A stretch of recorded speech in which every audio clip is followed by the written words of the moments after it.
Olá, galerinha do sexto ano da Copelg. Sou a professora Elizabeth Zanon e nós vamos para mais uma aula de História. Hoje a gente vai falar um pouquinho sobre as origens e legados da Grécia Antiga. Então, a Grécia ela começou a se desenvolver há cerca de 5.000 anos atrás e ela nos deixou um grande legado em várias áreas, mas as principais são essas 6. Na filosofia, na arte, na medicina, na astrologia, na matemática e na forma de fazer política. Legados são as heranças que a gente tem desses gregos, desse mundo grego. Então, assim, em diversas áreas, hoje, a atualidade, ela conseguiu se desenvolver graças a esses conhecimentos gregos. E aí, para a gente falar de Grécia, a gente não pode esquecer da mitologia grega, que é aquele conjunto de lendas, mitos, que foram criados pelos gregos na antiguidade. E o principal objetivo dessa mitologia era de explicar alguns fatos, como a origem da vida, a vida após a morte, ou até mesmo os fenômenos da natureza, por que chove, por que faz sol, por que tem terremoto. Então eles tentavam explicar esses acontecimentos e com isso criou-se as lendas, os mitos. E essas narrativas, elas são fantásticas, impressionantes, e elas é a maneira mais comum, vamos dizer assim, para a gente conseguir entender a história da Grécia e preservar todo esse legado. Os Jogos Olímpicos também começaram na Grécia e eles surgiram dessas narrativas gregas, onde os deuses eram homenageados por meio de jogos e competições esportivas. E essas competições elas ocorriam no Monte Olimpo. Então, os Jogos Olímpicos eles existem graças aos gregos. Na realidade, esse ano de 2020 era para ter tido os Jogos Olímpicos no Japão. Porém, com a pandemia, eles foram adiados para o ano que vem. Então, os Jogos Olímpicos eles foram criados pelos gregos para adorarem os deuses, principalmente o deus Zeus. E aí essas competições eram feitas no Monte Olimpo. Para se livrarem dos problemas ou mesmo para saberem do futuro, os gregos também consultavam seus oráculos para que interpretasse a vontade dos deuses. Então, isso aqui forma toda uma mitologia grega, as histórias, lendas e mitos da Grécia. E aí, dentro dessa mitologia, tem seres mitológicos, que são divididos em 6 partes. Os heróis, as ninfas, as sereias, os centauros, os sátiros e os górgonas. Então, os heróis, eles eram semideuses, ou seja, filhos dos deuses, e alguns deles se destacavam mais do que os outros. As ninfas eram figuras femininas, muito bonitas, alegres, e que cuidavam das florestas. Também temos algumas ninfas em destaque. As sereias eram figuras femininas que cantavam e possuíam um corpo de peixe. E elas poderiam também ser representadas com asas e cabeça e busto de mulher. Então, elas poderiam ser tanto dos oceanos, vamos dizer assim, das águas, e poderiam ter asas. Os centauros são aqueles seres híbridos, ou seja, metade gente, metade animal, metade cavalo, principalmente, e alguns deles também vão se destacar. Os sátiros possuem um corpo de homem com patas de bode e chifres. E aí, o sátiro grego mais importante é o Pan, que era chamado de o deus dos bosques. E górgonas, que eram figuras femininas que possuíam cabelos de serpente, como a gente tem exemplo a Medusa. Então, dentro desses seres mitológicos, a gente consegue perceber muita presença feminina também. E aí, a origem do mundo grego? Como é que surgiu esse mundo? Os gregos, eles são originários da Península Balcânica, eles vieram do norte dessas planícies eurasianas, e os índios europeus encontraram a Grécia como um clima sempre ameno, o céu e o mar azuis, e nele permaneceram. Então, é uma região bem propícia, onde vários povos fragmentados vieram e acabaram se instalando nessa região. No século XX a.C., os povos indo-europeus eles enfrentaram os pelágios que habitavam a região aqui e acabaram dominando esses pelágios e se apropriando da região. Como a superfície contínua da Grécia ela era bastante limitada, o terreno era bastante limitado, os gregos passaram então a habitar também as ilhas próximas, que eram bastante numerosas essas ilhas. Então o povo grego ele acabou se tornando um povo miscigenado, ou seja, uma grande mistura de povos, e também um povo fragmentado, com poderes específicos em cada região, em cada cidade-estado, em cada ilha dessas.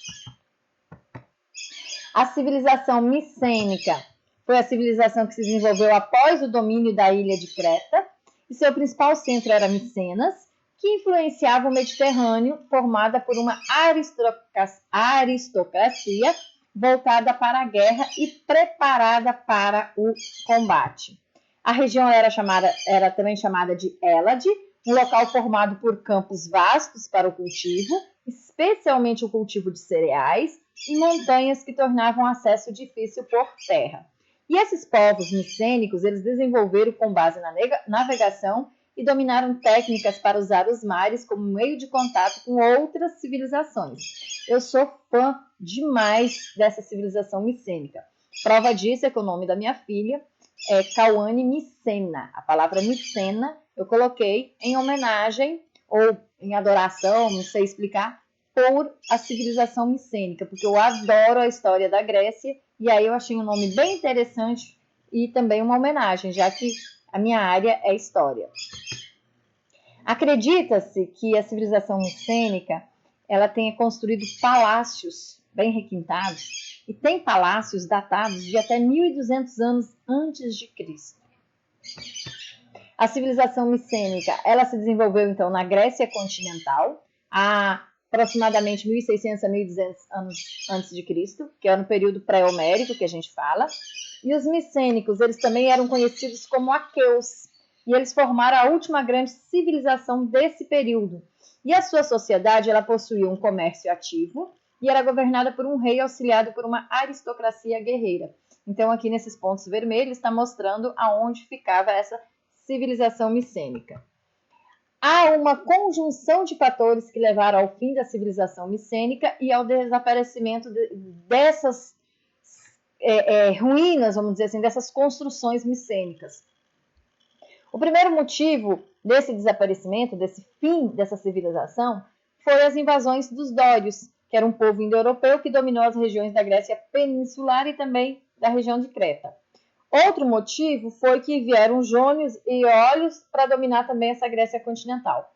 E também há o terceiro motivo, que é a questão dos desastres naturais, como os terremotos, que também podem ter ocorrido nessa região e dificultando assim a ascensão, vamos dizer, dos micênicos. Eles possuíam cidades autônomas na Grécia Antiga, ou seja, tinham governos próprios. A política era fragmentada, porque cada cidade tinha sua forma de governar, sua política, a sua maneira. A única coisa que essas cidades autônomas elas eram iguais entre si era a língua e as crenças. Mas a forma de governo, a organização social, elas eram únicas, cada um tinha a sua. Especula-se que a Guerra de Troia talvez nunca tenha existido. Porém, se realmente ela existiu, há indícios que possa ter sido durante o período da existência dos micênicos. O grande registro a respeito dessa Guerra de Troia, a gente consegue só ver no poema épico de Homero, que é a Ilíada. A falta de evidências arqueológicas, elas acabam dificultando o trabalho dos historiadores em concluir se realmente ocorreu ou não a Guerra de Troia. Se realmente ela aconteceu ou se é apenas um mito contado ali na Ilíada e que foi passado de gerações em gerações. Os contatos com os outros povos também fez com que tanto a questão cultural como a questão religiosa e a questão social cada vez mais evoluísse. E aí esses contatos com os outros povos trouxe algumas novas técnicas, como por exemplo, o contato com os egípcios fez com que eles trabalhassem também com a técnica da mumificação e que eles adquirissem conhecimentos da matemática e da arquitetura. Já o contato com os cretenses levou-se à melhoria nas práticas agrícolas e também nas técnicas de navegação. As narrativas para a gente estudar a Grécia Antiga, ou seja, o material que a gente tem, os documentos que a gente tem para estudar a Grécia Antiga, são esses dois documentos, a Ilíada e a Odisseia. A Ilíada, ela conta a história do guerreiro Aquiles, lá na Guerra de Troia. E a Odisseia, ela conta as aventuras do guerreiro, do herói Ulisses, que também lutou na Guerra de Troia. Então, por isso a dúvida se realmente essa guerra existiu ou era algo apenas lendário. E aí vamos falar um pouquinho da invasão dos dóricos, então. Os dórios, eles possuíam capacidade militar superior à dos micênicos, como o uso de armas de ferro, enquanto que os micênicos ainda utilizavam o bronze. Então, há uma grande diferença. Os dórios, eles estavam bem mais preparados do que os micênicos. Os dórios também, eles eram um povo que falava grego e que muito provavelmente eles haviam migrado desde a região da Macedônia até chegar nesse território grego. E a decadência dos micênicos, ela iniciou então com um processo de diminuição populacional em toda a Grécia. As pessoas começaram a diminuir. Algumas morriam por desastres naturais, um raio, uma enchente, uma fome. E também essa diminuição ela ocorre devido à ruralização, que as pessoas começaram a voltar para a zona rural e com isso a formação de pequenas comunidades rurais que receberam o nome de genos. Então, começou a ter essa aglomeração rural. Então, são alguns dos motivos que possam ter levado a essa decadência desses micênicos. Com isso, principiou, então, o período homérico. Então, tudo que a gente estuda dos micênicos para trás, sobre a Grécia Antiga, a gente fala de período pré-homérico. Com a decadência dos micênicos, a gente começa a estudar o período homérico. E as polis gregas? Elas eram uma junção de várias cidades-estados que aconteceu entre o fim do período homérico e o início do período arcaico. Essas polis, elas povoaram em torno da Acrópole, o qual essa Acrópole ela era situada no ponto mais elevado da cidade, e nesse ambiente se reuniriam os palácios e templos de cada polis. Houve também uma criação de uma aristocracia que seria responsável pelo propósito político de sua população. Então, dessa maneira eram organizadas as polis. Existia essa aristocracia, o ambiente era construído numa parte elevada da cidade e a polis era a junção de várias cidades e estados. O nascimento da filosofia também é um assunto importante dentro do período greco-antigo e assim como qualquer outra coisa, quando nasce, ela precisa de uma explicação lógica. E aí a explicação que se dá para o nascimento da filosofia é que ela vem surgir para substituir aquele modelo mitológico, cosmogônico, aquela questão de você acreditar que tudo é mito, que tudo é lenda, que vem do poder dos cosmos. E aí agora, com o nascimento da filosofia, passa a perceber que sim, que existe a cosmologia, mas ela é mais racional, ela não é mais mitológica. Então, esse nascimento da filosofia também é o primeiro passo para se chegar às ciências da atualidade. Tantas ciências que a gente tem hoje na atualidade, elas são uma herança já da filosofia grega. A filosofia grega ela vai nascer sofrendo influências orientais e africanas, influências dos árabes, dos egípcios, dos caldeus e por aí vai. E esse nascimento faz com que ocorra uma ruptura com o pensamento mitológico. Até então acreditava-se que tudo era porque os deuses queriam, ou para alegrar os deuses, ou porque os deuses estavam chateados e por aí vai. Então, com o nascimento da filosofia, passa a se usar mais a razão, a racionalidade e a mitologia vai ficando um pouco de lado. As condições históricas e culturais para esse nascimento da filosofia são, primeiro, o contato com a matemática egípcia, o contato com a astronomia babilônica, o desenvolvimento da música, o desenvolvimento de sistemas políticos democráticos e conflitos religiosos sobre a origem do universo. Então, esses 5 motivos são as condições que levaram com que surgisse a filosofia. As origens do teatro. O teatro ele nasceu em homenagem ao deus Dionísio, que era o deus do vinho. Era uma cerimônia com bailarinos e músicos. Depois, lá por volta do século VI a.C., passou-se a utilizar personagens que dialogavam com o coro. E aí passou-se a ser um teatro andarilho. A carroça com a parafernália toda ia passando de cidade-estado em cidade-estado. E depois o teatro passou-se a ser histórias contadas de vários deuses e espetáculos bem mais complexos.